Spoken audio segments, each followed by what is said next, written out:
کے آسمان میں بالکل حدیث کے برعکس ہم سوچتے ہیں اگر میں سلام میں پہل کر لوں گا تو میری شان میں کمی ہوگی، لیکن حضور نبی کریم صلی اللہ علیہ وسلم فرمائے جو سلام کے اندر پہل کرتا ہے وہ تکبر سے بری ہے۔ جو سلام کے اندر پہل کرتا ہے، سلام کے اندر جو پہلے سلام انتظار کر رہے ہیں، آج کا دور کیا ہے انہوں سلام کرتے کہ انہوں سلام کرتے کہ نہیں، ہم کیا کہیں حضور صلی اللہ علیہ وسلم سے اگر ہمارے دل کے اندر سچی پکی محبت ہے تو ہم کیا کریں حضور صلی اللہ علیہ وسلم کی مکمل تعلیمات پر ہم عمل کریں۔ حضور صلی اللہ علیہ وسلم فرمائے کہ جو سلام کرتا ہے وہ تکبر سے بری پہل کرنے والا، سلام میں پہل کرنے والا، اس سے محبتیں بڑھتی ہے۔ اور ایک حدیث میں آیا ہے حضور نبی کریم صلی اللہ علیہ وسلم فرما رہے ہیں جب کبھی تو گھر میں داخل ہو، ہمارا یہ گھروں کا رواج بھی ختم ہوگا، جب کبھی ہم گھر میں داخل ہو تو سلام کر لیں۔ میری بات نہیں ہے ذاتی بات، بلکہ حضور صلی اللہ علیہ وسلم فرما رہے ہیں، حدیث کا مفہوم ہے جو میں آپ کے سامنے عرض کر رہا ہوں، فرما رہے ہیں جب تم گھر میں داخل ہو جاؤ تو گھر والوں کو سلام کر لیا کرو، اس سے کیا ہوگا اللہ تبارک و تعالیٰ تمہاری بھی زندگی کے اندر برکتیں دے گا، تمہارے گھر والوں کی بھی زندگی میں برکتیں دے گا۔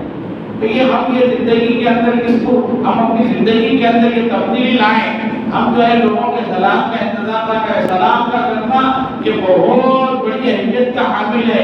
ایک مسلمان جب دوسرے مسلمان سے ملتا ہے تو سلام کر لیا کرے۔ سلام کیا ایک دعا ہے، سلام کیا اکثر ہم سلام کرتے السلام علیکم ورحمۃ اللہ وبرکاتہ، اکثر کرتے بات کریں السلام علیکم پڑھتے۔ اس کا مطلب کیا ہے؟ اگر ہم اس کا مطلب حقیقت میں سمجھ میں آ گیا تو ہم کسی کو سلام کرنے سے رکیں گے نہیں، جو بھی ہمارا ایمان والا بھائی مل گیا ہم فوراً سلام کریں۔ اس کا مطلب یہ ہے کہ سلام کرنے والا ہم کو دعا دے رہا ہے اے اللہ جس کو سلامت رکھ۔ آگے اگر سلام کے آگے اور بول رہا السلام علیکم ورحمۃ اللہ، اے اللہ تیری رحمتیں اس پر نازل فرما، کتنے پیارے جملے ہیں۔ پھر آگے اس کے آگے وبرکاتہ بول رہا ہے اے اللہ اس کے اوپر تیری برکتیں نازل فرما، کتنی پیاری دعا ہے۔ سلام کرنے والا، اچھا سلام کا جواب دینے والا بھی اس کی جواب میں بولا اے اللہ اس پر بھی سلامتی ہو، اس پر بھی رحمتیں ہو، اس پر بھی برکتیں ہو۔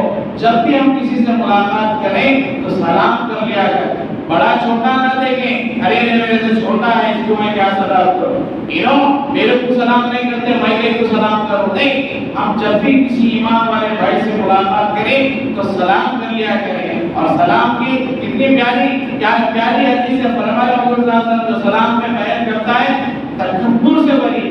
اور ایک حدیث میں اگر اس حدیث پر ہم غور کریں گے تکبر سے بری اگر نہیں کرنے والا تکبر کرنے والے کو حدیث میں آیا حضور نبی کریم صلی اللہ علیہ وسلم فرمائے من تکبر وضع اللہ، جو تکبر کرتا ہے اللہ تبارک و تعالی اس کو گرا دیتے ہیں۔ سلام کے اندر کوئی چھوڑا ہوا نہیں دیکھنا ہے، تو اللہ تبارک و تعالی سے دعا کریں کہ اللہ ہم کو عمل کی توفیق عطا فرمائے۔ میں ایک آیت پڑھا قرآن مجید کی، وہ سورہ بقرہ کی آیت ہے، آیت سورہ بقرہ سورہ نمبر 2 ہے، ہم اس کو بھی ذہن نشین کر لیں، اس کو بھی ہم ذہن نشین کر لیں۔ آیت کا جو نمبر 155 نمبر ہے، اللہ تبارک و تعالی اس کے اندر اپنے بندوں سے مخاطب ہو کے فرما رہے ہیں، اللہ تبارک و تعالی کن چیزوں سے آزماتا ہے بندہ، ہمیشہ اللہ تبارک و تعالی کچھ نہ کچھ چیزوں سے اللہ بندے کو آزماتے ہیں۔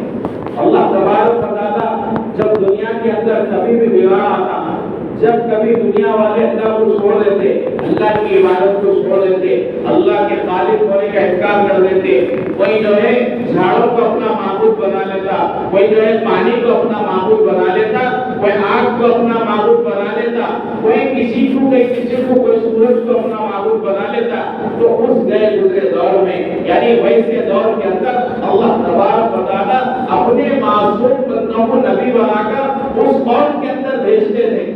جب وہ قوم اس نبی کی بات کو مان لیتے تو وہ لوگ کیا ہوتے تھے، نبی کے ساتھ کامیاب ہو جاتے تھے۔ اور جو قوم اس زمانے کی ہوتی تھی وہ قوم اگر اس زمانے کے نبی کی بات کو نہیں مانتی تو وہ ہلاک اور برباد ہو جاتی۔ اب اگر دیکھیں گے قرآن کے اندر اللہ تبارک و تعالی نے تفصیلاً ذکر فرمایا نوح علیہ السلام کا۔ نوح والسلام نے اپنی قوم کے اندر کئی برس محنت کیا، کئی برس انہوں نے محنت کی، اور کرنے کے بعد تھوڑے سے لوگ ان کی بات کو مانے اور وہ لوگ کیا ہوئے، کامیاب ہو گئے۔ پھر جب لوگ ماننے سے جو ہے بیزار، نوح علیہ السلام جو ہے محنت کرے اس کے بعد دیکھ لیے لوگ ماننے والے نہیں ہیں، اللہ تبارک و تعالیٰ نے حکم دیا نوح علیہ السلام کو کہ نوح علیہ السلام نے بڑا مشہور واقعات ہم سنے گئے مرتبہ کہ کشتی کو بنائیں، پھر کشتی جو ہے، کشتی جب بنا رہے تھے نوح علیہ السلام، اس مرتبہ اس موقع پہ بھی وہ قوم جو ہے نوح علیہ السلام کا مذاق اڑا رہی، کیا مذاق اڑا رہی تھی؟ ارے یہ کشتی اتنی بنا رہے، اتنی اونچائی میں بنا رہے، یہاں تک پانی کب آئے گا، یا تو یہ کشتی کو پانی میں ہوگا کہ کیسے لے جائیں گے؟ پر یہ فلاں باتیں جو ہے نوح علیہ السلام سے کر رہے تھے۔ جب پانی آیا تو دیکھ لیے، اور پانی پوری کی پوری پانی میں غرق ہونے کو، جب نوح علیہ السلام کی بات کو نہیں مانے، اور جو مانے تھے وہ کامیاب ہو گئے، یہاں تک کہ ان کا بیٹا بھی نوح علیہ السلام کی بات کو نہیں مانا۔ اس کا ذکر آیا ہے، مولانا سے سنے کبھی، اللہ تبارک و تعالیٰ اس کا ذکر فرما رہے ہیں کہ نوح علیہ السلام کا بیٹا بھی آیا، وہ ایمان نہیں لایا، وہ بھی ہلاک و برباد ہو گیا، یعنی وہ بھی غرق ہو گیا۔ جب کبھی نبی کی بات کا انکار کر دیتی قوم تو وہ قوم ہلاک و برباد ہو گیا۔ ایسے گناہوں میں ملوث۔ اس کے بعد کئی انبیاء کرام آئے، لوط علیہ السلام ایک نبی آئے، ان کی قوم کے اندر ایسی برائی ہے، علماء کرام بتاتے ہیں لوط علیہ السلام کی قوم پر جو عذاب ہوا، جو شدید عذاب ہوا، اتنا شدید عذاب کسی قوم پہ نہیں، اور وہ ایسی گناہ کا ارتکاب کرتی تھی جو اس سے پہلے کوئی قوم نہیں کرتی تھی، ایسی گناہ کا ارتکاب، یعنی ایسا گناہ وہ کرتی تھی لوط علیہ السلام کی قوم کہ اس گناہ وہ قوم سے پہلے ویسا گناہ کوئی قوم نہیں کری۔ تو وہ لوط علیہ السلام کی قوم کیا گناہ کرتی تھی؟ وہ یہ گناہ کرتی تھی کہ مرد آدمی سے ملتا تھا، عورت سے ان کو رغبت نہیں تھی، مرد آدمی سے ملتا تھا۔ تو لوط علیہ السلام ان کی قوم سے فرمائے، دیکھو یہ بہت بڑا جرم ہے، دیکھو یہ بہت بڑا گناہ ہے، دیکھو یہ کام غلط ہے۔ تو لوط علیہ السلام کا واقعہ قرآن کے اندر، ایک لوط علیہ السلام کی بات کو لوگوں نے انکار کیا، جنہوں نے مانا وہ کامیاب ہو گئے، جو نہیں مانے لوط علیہ السلام بولے تم خود یہاں سے نکل جاؤ، تم خود یہاں سے نکل جاؤ۔ پھر اللہ تبارک و تعالیٰ کا حکم ہوا کہ لوط علیہ السلام اس علاقے سے نکل رہے ہیں، تو اللہ تبارک و تعالیٰ کا ایسا عذاب آیا، فرماتے ہیں کہ لوط علیہ السلام کی جو قوم تھی وہ اس قوم کو جو ہے اٹھا کے اتنا اوپر اٹھایا گیا، اٹھا کے الٹا زمین پہ پٹکا گیا، پھر ان کے اوپر پتھروں کی بارش ہوئی، وہ ہلاک و برباد ہو گئے۔ پھر اس کے بعد دوسری قوم آئی، کئی قوم عاد آئی، ہم دیکھیں غور کریں ان کے جو گناہ تھے آج اس امت کے اندر بھی ویسے گناہ پائے جا رہے ہیں، لیکن اللہ تبارک و تعالیٰ کا ہمارے اوپر کروڑا کرم فضل ہے کہ ہمارے اوپر اللہ تبارک و تعالیٰ مہربانی فضل کرے۔ قوم عاد آئی، قوم عاد کس کی قوم ہے؟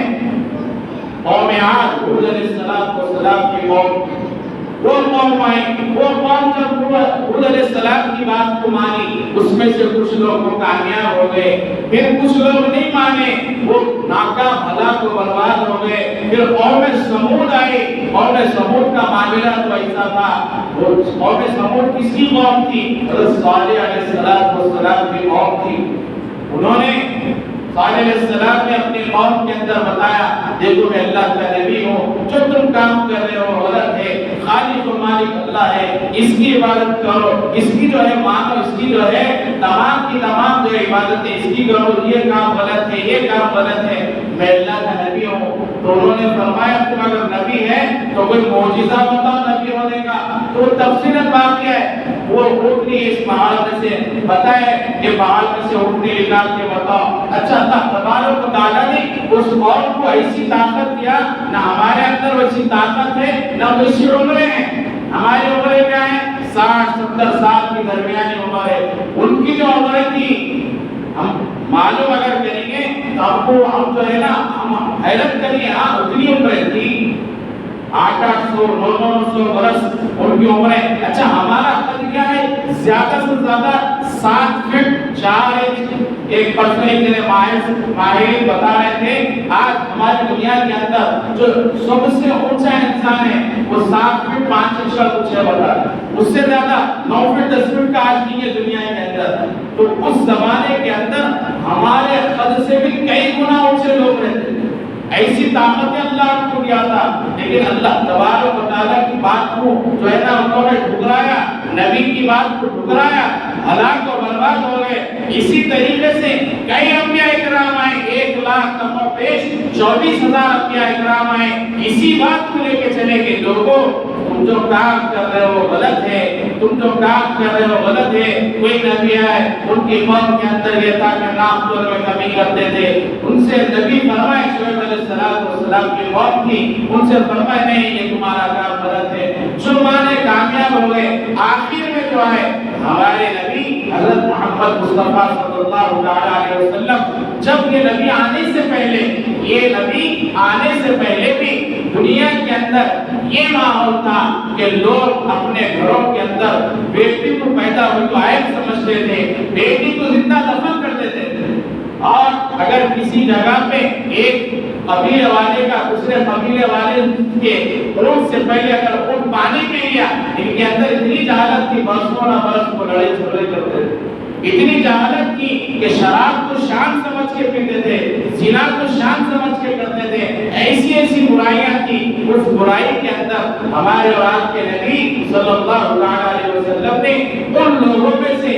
ایسے صحابہ کو نکالا، ایسے صحابہ کو نکالا جو نبی کی بات کا اثر ان کے اوپر ہوا، تو ایسا جو اپنے بچیوں کو زندہ دفن کر دیتے تھے، وہ کسی کے بچے کو روتا دیکھنا پسند نہیں ہے۔ اتنا ان کا قلوب نرم ہو گیا دین کی تعلیمات سے، حدیث سے، حضور صلی اللہ علیہ وسلم کی تعلیمات سے، ان کا جو ہے دل اتنا نرم ہو گیا کہ وہ ہر برے کام کو وہ کرنا گوارا نہیں کرتے تھے، بلکہ ہو رہا ہے تو اس کو روکنے کی فکر کرتے تھے۔ آج ہم خود غور کریں کہ ہمارا کیا معاملہ ہے، ہم صحابہ کی زندگی اسی لیے پڑھیں، حضور صلی اللہ علیہ وسلم کی حدیث ہے، حضور صلی اللہ علیہ وسلم فرماتے ہیں کہ میرے صحابہ ستاروں کے مانند ہے، میرے صحابہ ستاروں کے مانند ہے، جس کسی کی تم اتباع کریں گے، اطاعت کریں گے، جس کسی کو دیکھ کے چلیں گے اپنا راستہ، تم کامیاب ہوں گے، ہدایت پائیں گے۔ تو ہم صحابہ کی زندگی دیکھیں، ہم جو ہے ہم کس کی زندگی دیکھتے ہیں، ہم کوسا اختر کیسا ہے، اس کا فیس اٹریکٹ کیسا ہے، اس کا چہرہ کیسا ہے، ہم بھی ویسی چہرہ بناتے ہیں۔ چہرہ بنانا، فیس بنانا، کریمہ لگانا، یہ ہم چہرے کو سدھارنے کے واسطے بناتے ہیں۔ ہم جو ہے چہرہ سدھارنے کے لیے کریمہ لگا رہے ہیں، پاؤڈر لگا رہے ہیں، کیا کیا لگا رہے ہیں، لیکن کیریکٹر سدھارنے کے لیے، سیرت سدھارنے کے لیے کیا کریں؟ ہم اپنا سیرت سدھارنے کے لیے، اصل سیرت ہے، اصل کیریکٹر ہے، اصل سیرت اگر سدھر گئی تو چہرہ خود بخود ظاہر ہوگا ہماری سیرت کیا ہے۔ تو نبی کی تعلیمات ہماری زندگی کے اندر آئیں گے تو ہم خود جو ہے ہمارے عمل سے لوگ دیکھیں گے جو اس کا کیریکٹر کتنا اچھا ہے۔ آج دنیا کے اندر، پوری دنیا کے اندر لوگ جو ہے ہمارے اعمال سے جو ہے اتنا بیزار ہے، اتنا بیزار ہے کہ ہم اندازہ نہیں لگا سکتے۔ ہم کبھی شہر کے باہر نہیں کر رہے تو ہم کو اندازہ نہیں ہو رہا، ہم کبھی ہمارے علاقے کے باہر نہیں کر رہے تو اندازہ نہیں ہو رہا، جو باہر جاتے ہیں ان سے معلوم کریں۔ کئی مرتبہ تو ایسا ہوا کہ ہمارا کیا تھا ٹریولنگ پلین کے اندر بھی جا رہے ہیں تو داڑھی ٹوپی ہے تو لوگ اتار دیے۔ کئی واقعات ہیں پیپر کے اندر، کبھی ہم پڑھے تو معلوم ہوتا۔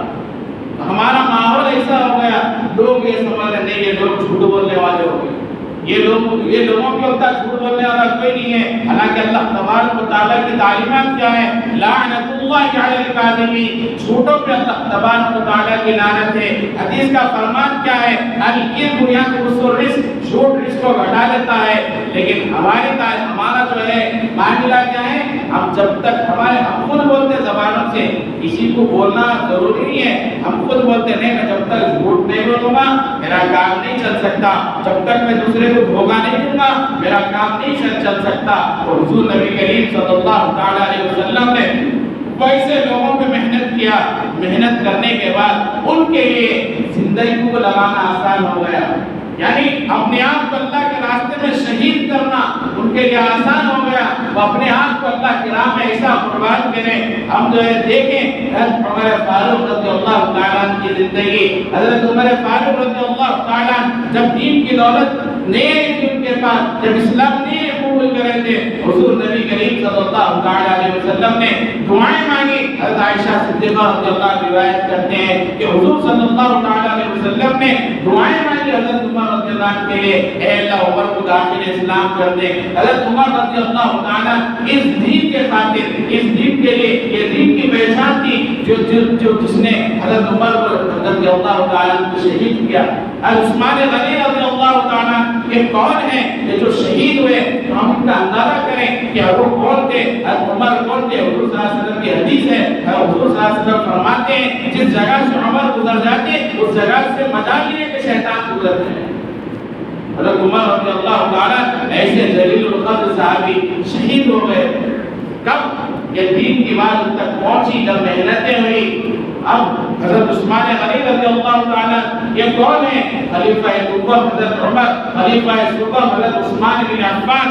ہم دیکھیں ان کی زندگی کو، ان کو بند کر کر کئی دن تک بند کر کر ان کو شہید کیا گیا، کھانا نہیں پینا نہیں. پھر اس کے بعد جو شہداء شہید ہوتے گئے، شہداء بدر میں کتنے صحابہ شہید ہوئے، احد کے میدان میں کتنے صحابہ شہید ہوئے. حضرت حمزہ رضی اللہ تعالیٰ کون ہے؟ ہم غور کریں، تصور کریں. حضرت حمزہ رضی اللہ تعالیٰ حضور صلی اللہ تعالیٰ علیہ وسلم کے چچا ہیں. ان کی اتنی محبت تھی اپنے چچا سے، اپنے چچا کی محبت اپنے بھتیجے سے اتنی تھی کہ دین کے خاطر اپنی جان کو نثار کر دیا.